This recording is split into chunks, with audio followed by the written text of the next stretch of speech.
South Korea, a land of the purest beauty, mesmerizing traditional architecture, a vibrant metropolis, groundbreaking technological innovations, and people eating absurd amounts of food for money on live streams.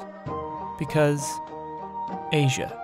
Mukbang, translating in English to eating broadcast, is a phenomenon birthed in South Korea around the year 2010. Hosts use a streaming service similar to Twitch TV, known as Africa TV, to broadcast themselves eating incredible amounts of food while interacting with a live chat, receiving compensation through tipping with the platform's currency. These hosts, or broadcast jockeys as they call themselves, can earn anywhere from $4,000 to $10,000 per month by regularly performing mukbang streams. Many quit their regular jobs to do mukbang full-time, and at 10 grand a month, who can blame them? Like any good phenomenon, no one really knows what caused this meteoric rise in popularity. The most popular theory seems to be that mukbang is a replacement for the traditional practice of eating with one's family. Due to the increased number of young people struggling to find a romantic partner and get married, there is an increased yearning for a virtual replacement to this social interaction. In a vicious cycle of loneliness, people struggling to create meaningful relationships lose all incentive to go out and try and meet new friends by simply paying for a simulation. You know, now that I think about it, the phrase broadcast jockey is an apt acronym, BJ. Maybe mukbang isn't inherently pornographic media, but it is similarly robbing people of yet another social interaction that is required to be a well-adjusted, healthy, happy human. While this is quite dismaying to think about, at least we can take solace in the fact that it is a uniquely Korean problem, and there is no chance that mukbang could find its way to the West and be amplified to something 10 times more repulsive. Things like that never happen. In 2015, YouTubers The Fine Bros released a video titled "YouTubers React to Mukbang" and infected this cancerous platform with yet another tumorous blight. There's actually something quite poetic about the disgusting trend of mukbang being spawned from another genre which, while it isn't as viscerally repulsive, also exemplifies the inherent banal, lazy shit stain that is your average successful YouTube channel. Yes, I'm talking about reaction videos. When it comes to questioning my moral position as a free speech absolutist, reaction videos are right up there with lolicon and furry porn. There's nothing more vapid, narcissistic, and low effort than recording a video of yourself watching someone else's video and selling the attraction of your reaction. Well, actually, there might be one thing worse than reaction videos, and that's the people who enjoy them. The fact that this sort of video is hugely popular makes me physically fucking ill. We are truly approaching the age of idiocracy. Shortly after this video went viral, a YouTuber by the name of Trisha Paytas released the first Western mukbang video. In a departure from her Eastern counterparts who would set up an aesthetically pleasing meal and interact with a live audience, we instead have a rather overweight goblin sprawled about her couch, stuffing her face with cupcakes, potato chips, eggs, toast, peanut butter, canned Starbucks coffee, Funyuns, and Diet 7-Up. Absolutely disgusting. There are just no redeeming qualities about this whatsoever. There's something quite striking about our dear Trisha, something familiar, but I just can't seem to put my finger on it. Let's see if we can reason this out. There's the small head, low nasal bridge, small eye openings, short nose, thin upper lip, underdeveloped jaw, smooth philtrum, and the epicanthal folds. That's it. Fetal alcohol syndrome. It's fetal alcohol syndrome. Well, that leaves me with a bit of an ethical conundrum. I'm now left criticizing a disabled person, a full-blown retard, if you will. But before crucifying me for pointing out the repulsive habits of this water-headed ham beast, take a few things into consideration. There's a large contingent of people out there, just over 4 million at the time of recording this video, who encourage the behavior of this lunatic and are ostensibly unaware of the fact that legally she should be under the care of a competent guardian 24/7. This behavior includes having sex with an entire baseball team, selling her body for cash, promoting eating dangerous and disgusting amounts of food, and at one point, she even defended an admitted pedophile. In this situation, had I not posted a picture with him and people just taking that and like running with it and just like finding out all this stuff, you know, I probably would have hung out with him again. And it's not because of his past and what people have found out or are accusing him of that I'm not talking to him anymore. It's just not fair to him, because while this happened years ago, there's already been a judgment. It's not news. It's not, you know, it's not a thing that's current and he's trying to get past it. It's not fair to him for me to put him out there to be judged, and so that's not fair to him, if you know what I'm saying. So I did tweet out, I'm Christian, so I know the answer for my answer to this, but I'm just wondering, you as just a person, Christian or non, like, do we have to treat people as less than human because they made a mistake? So ask yourself, who's worse? This disgusting, mentally challenged dwarf, the mindless goons who encourage and help to propagate her absolutely degenerate behavior, or me, the incredibly handsome, intelligent, well-endowed man bringing you this supremely entertaining and informative video? The answer is either obvious or you're a fucking mongoloid too. Well, I believe I'm about 3 years too late in pointing out how repulsive this woman and her first mukbang were, and unfortunately, it went viral and essentially created and popularized the mukbang genre on YouTube, which has become almost ubiquitous on the platform. Even channels that aren't food-based seem to throw in an occasional mukbang, which isn't really an issue. It's still pretty fucking gross.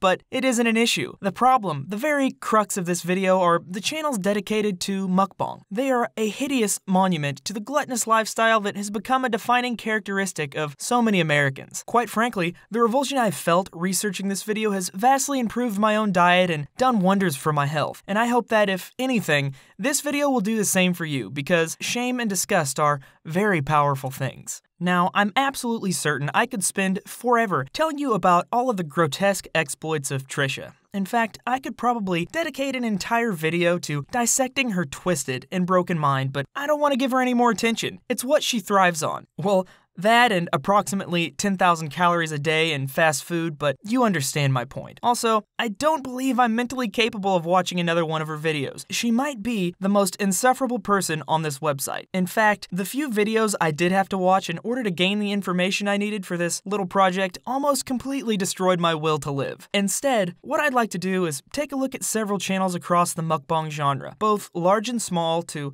try and give us a solid understanding of the kind of people that make up this community.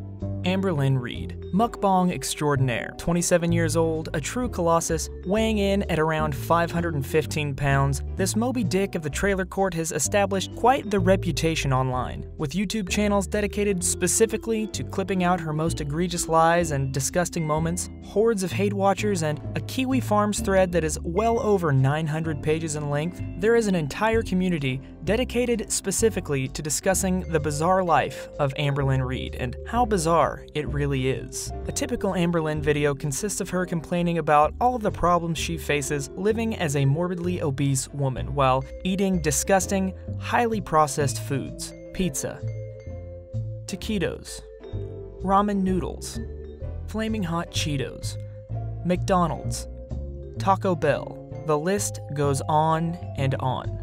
Her channel is an homage to the very worst parts of the American diet. Amberlynn is best known for her pathological lying, manipulation, poor hygiene, animal abuse, and obviously, her massive weight.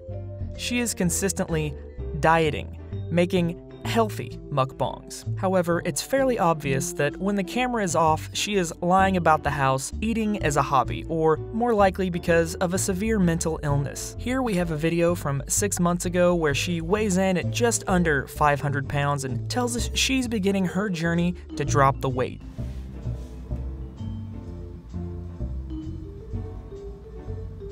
For 88.6. Right now I'm gonna set up my Fitbit, and then I'm gonna set up my calorie counting app, which I haven't yet done that yet because I wanted to put my true starting weight in there. I'm gonna be using Lose It. This is so amazing. I have taken 1.6K 1,600 steps so far today, which is not the greatest. You're supposed to take 10,000 according to the Heart Association place, but I mean, the fact that I've taken that many, I'm proud of that within myself. And here we have a video from last week where she checks in at 515 pounds. No, I weighed myself that night. Yeah, it was at nighttime. It was 514.4. That's the highest I've ever weighed.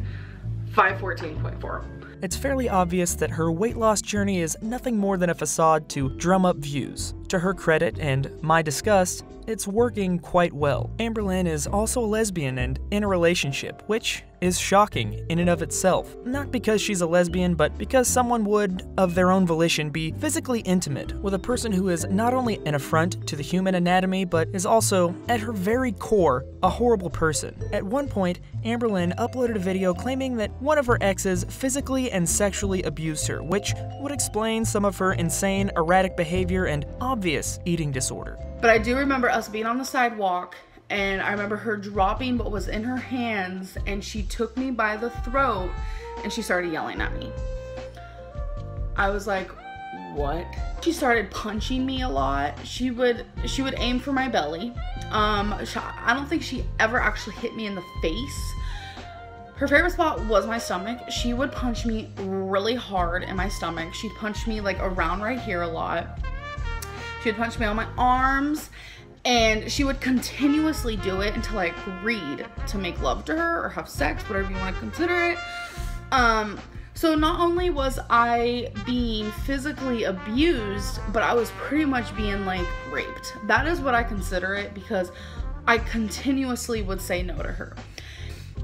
Not only is she abusive physically, but she's abusive like sexually, and that is not okay. And well, it would explain it. However, said ex caught wind of the video and uploaded a video of her own with proof that Amberlynn was the abusive partner. The places she said about being hit, those were on me. Those were the exact places she hit me. I was the one being abused. And I will say this, I may have laid a hand on her a few times. That was in self-defense. I didn't do it, and I damn well did not rape her. I did not rape her. Period. I don't know what the argument was. I just know I got beat. I've gotten hit before. I went to school with bruises up and down my arms. Bruises. My friends asked me, what's wrong? What happened to you? Eventually, they figured it out. Now, is this proof 100% concrete? No. But if we look at the messages Amberlynn sent the ex over the years, it certainly doesn't strike me as the sort of message you would send to someone who physically abused and raped you. Amberlynn is quite willing to wholly twist reality and fabricate stories for the sake of pity points. I truly don't know what's more disgusting, her physical appearance or her complete lack of morality. Honestly, it's probably her physical appearance. I can practically smell the nauseating odor radiating off of her through my monitor. Judging by the abysmal production values, you would probably guess that she has a very small subscriber base, no more than a few thousand. But you would be wrong.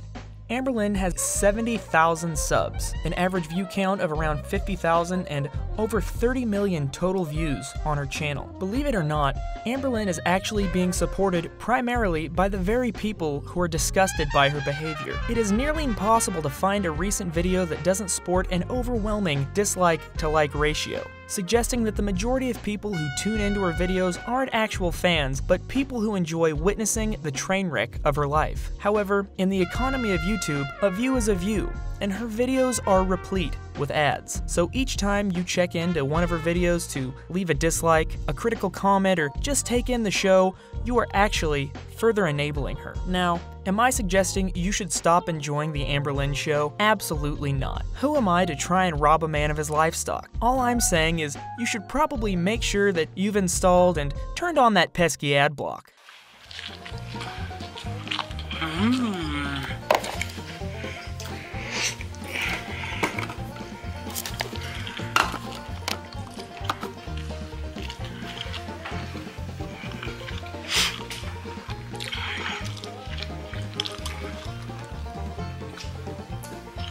Now, no conversation about Amberlynn Read is complete without mentioning Pink Fairy. The relationship between Amberlynn and Pink Fairy is that of the chicken and the egg. No one really knows which came first. Pink Fairy is essentially Amberlynn, except older, less gay, and not trying to hide the fact that she binge eats daily. Granted, she does lie to herself and her viewers, claiming she's only doing healthy mukbangs, but anyone with even a basic knowledge of nutrition can plainly see that what she is shoveling down her throat is absolute pig slop.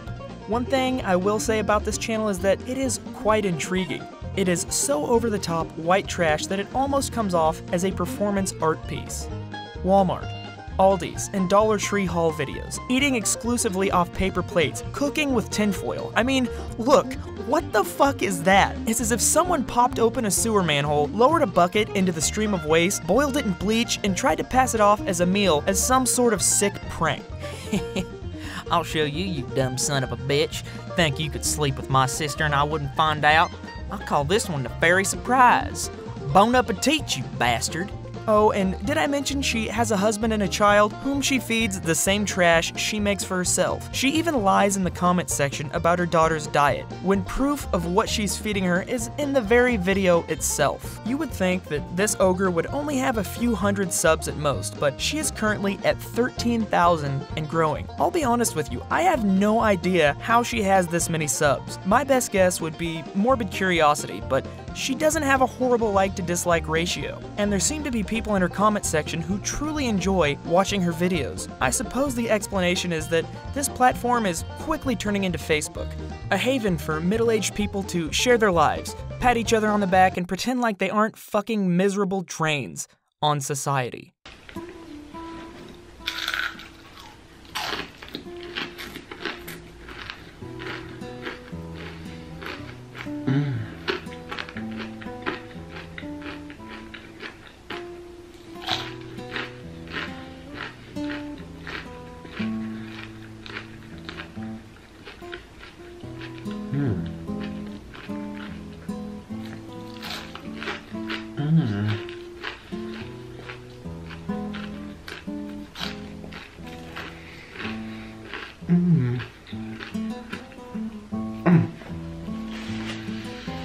Mikado Avocado, 731,000 subs, massive.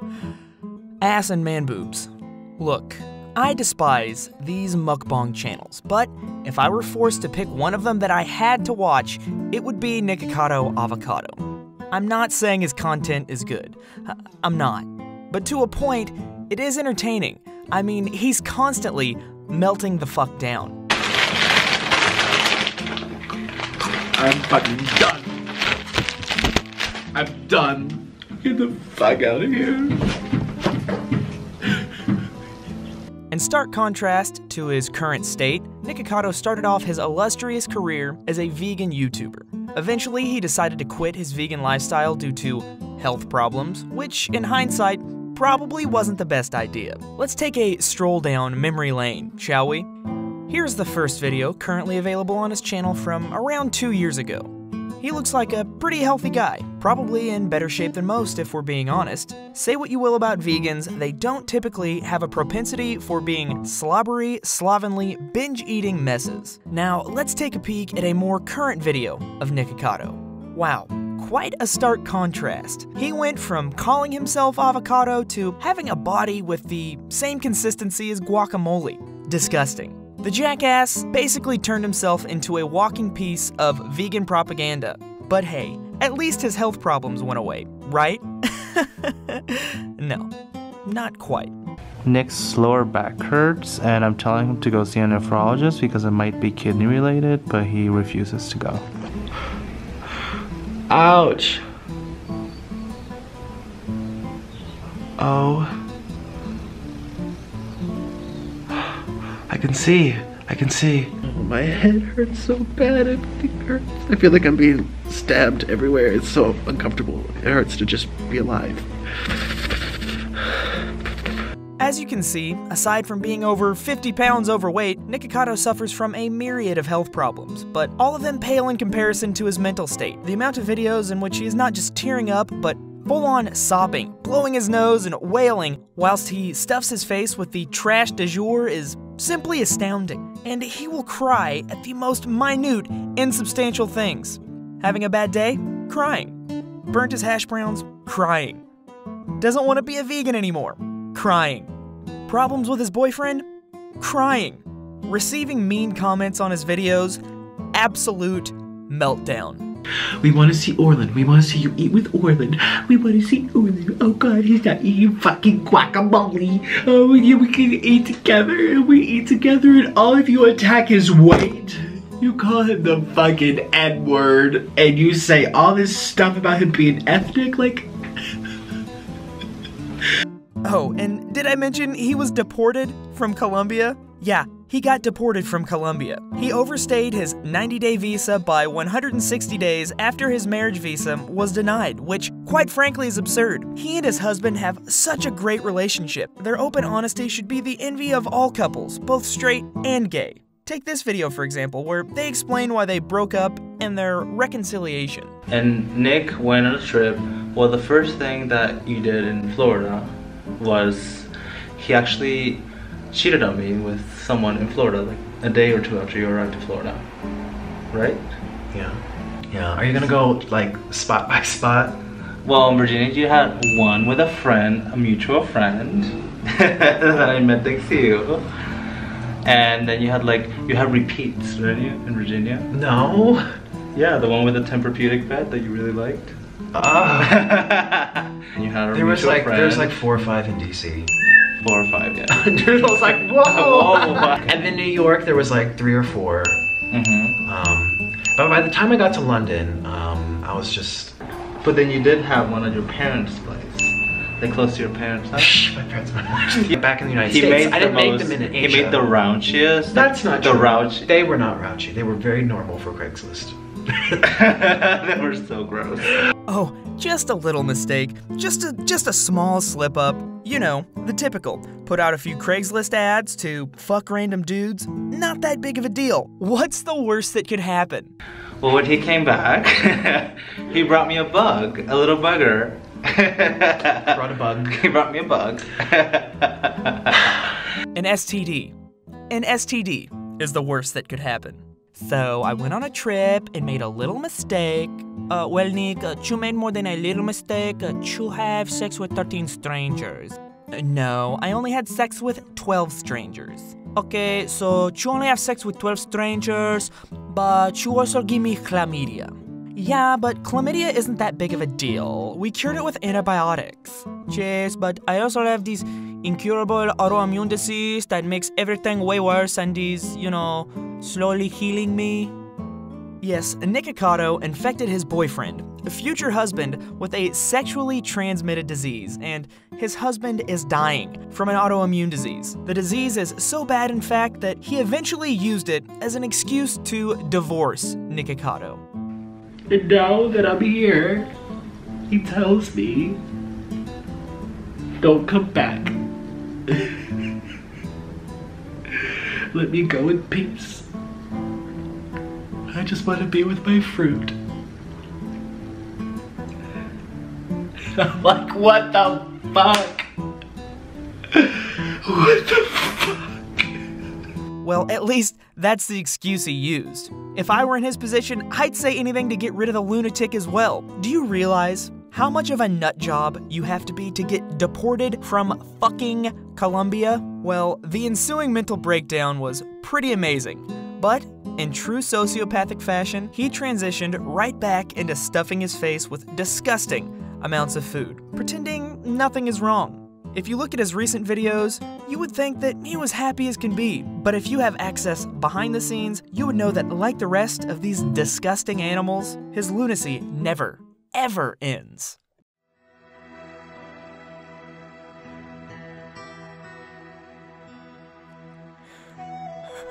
I haven't fucking showered in 4 days. I haven't left the apartment. I'm barely eating, and maybe that's a good thing, because I'm so overweight. But I'm sick to my stomach and can't eat anything. Don't even know what to do. This is not what you guys subbed for. I still want to wake up and say this is a dream. He's not being this way, but He's gone down this path before, where he tries to kill himself. He was suicidal for a while, but he blames it on me for causing inflammation from stress, but then in the same breath, says that even being stress-free, he still had episodes. I have witnessed so much off camera I never, ever brought up. Fuck you assholes out here saying I'm using it for views. Show me a fucking video where I've ever talked about this before. Go ahead. You won't find one. I've never said a word out of respect. Orlin is the one now using this as an excuse for wanting to separate. It's hard enough being in a country like that, but I made it work. I want Mr. Noodle so bad. I just want to get back to myself singing and laughing and dancing and eating food. Food, but I am shattered and numb. Like he keeps saying, it's for the better, for me. But then he says he cares about me. No, you don't. Like, WTF.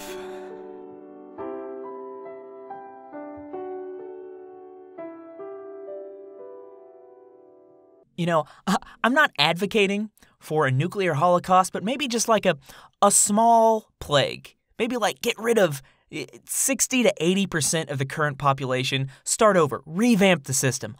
Might be a good idea.